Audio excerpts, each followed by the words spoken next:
నూతనంగా నియమించబడిన సుచరిత గారు, వేదికకు వచ్చిన మంత్రివర్యులు, పెద్దలు, పార్టీ నాయకులు, విచ్చేసిన అశేష ప్రజానీకానికి మీ అందరికీ కూడా, తాడికొండ నియోజకవర్గ ప్రజలకి అందరికీ కూడా ముందుగా నా హృదయపూర్వక నమస్కారం.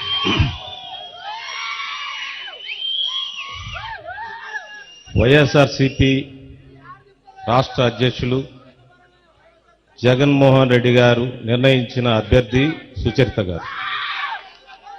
సుచరిత గారు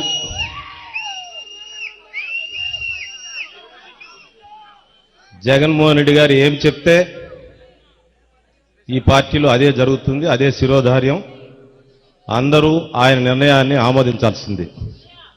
అయితే ఈ సందర్భంగా పెద్దలంతా ఉన్నారు కాబట్టి 2-3 విషయాలు. తాడికొండ నియోజకవర్గం, ఒక్క నిమిషం రా బాబు, ఒక్క నిమిషం. తాడికొండ నియోజకవర్గంతో నాకున్న పరిచయాలు, నాకున్న ఎమోషనల్ అటాచ్మెంట్ వల్ల ఒక విషయం మీ అందరి దృష్టికి తీసుకురావాలని, నేను నా మనసులో ఉన్న విషయాలు మీకు చెప్పాలని నేను భావిస్తా ఉన్నాను. నేను 2019లో ప్రత్తిపాడులో ఓడిపోయిన తర్వాత నేను ఒక రాజీనామా పత్రాన్ని సమర్పిస్తూ దానిలో కొన్ని విషయాలు మెన్షన్ చేశాను. దానిలో ఒక విషయం ఏంటంటే, భవిష్యత్తులో ఎన్నికల రాజకీయాలలో నేను తట్టుకోలేను, నేను ఆర్థికంగా చితికిపోయాను, భవిష్యత్తులో ఎన్నికల రాజకీయాలకు నేను వెళ్ళనని చెప్పాను. కానీ నేను వైఎస్ఆర్సీపీలో చేరిన తర్వాత ఈ నియోజకవర్గంలో జరుగుతున్న అనేక పరిణామాల వలన జగన్మోహన్ రెడ్డి గారు ఎందుకు నిర్ణయం తీసుకున్నాడో నాతో ఏం సంప్రదించలేదు. ఆయన ఒక దశలో నన్ను సమన్వయకర్తగా నియమించాడు. ఆగస్టు 19వ తారీఖు నన్ను సమన్వయకర్తగా నియమిస్తే మళ్ళీ 24వ తారీఖు, అంటే వారం రోజుల్లో నీకు సర్వేల్లో వ్యతిరేకత వచ్చింది, లేకపోతే నీకు ఏదో కొత్త ఒపీనియన్ నెగటివ్ ఉంది, ఆగిపోమని చెప్పాను.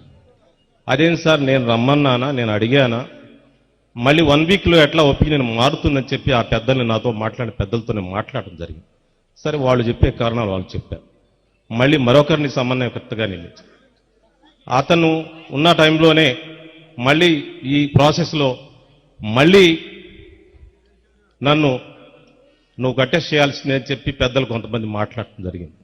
తాడికొండకు నువ్వే అభ్యర్థి అని చెప్పారు, పెద్దలంతా చెప్పారు, ముఖ్యమంత్రి గారు సహా అందరూ చెప్పారు. నేను మొదట్లోనే నాకు ఆర్థిక పరిస్థితి బాగాలేదని చెప్పాను, ఎన్నికల రాజకీయాలకి నేను దూరంగా ఉంటానని కూడా చెప్పడం జరిగింది. కానీ పార్టీ అనేక నిర్ణయాలు అలా తీసుకుంది. తర్వాత పరిణామాల్లో సుచరిత గారిని మళ్ళీ నామినేట్ చేశారు మన కర్తవ్యం. జగన్మోహన్ గారి నిర్ణయాన్ని ఎవరు ప్రశ్నించే ప్రశ్న లేదు, నాతో సహా ఎవరు దాన్ని ప్రశ్నించలేదు. దాన్ని తప్పకుండా ఆమోదిస్తాం, సుచరిత గారి కోసం పనిచేస్తాం. కానీ నేను పెద్దలకు తెలియజేస్తే ఏంటంటే,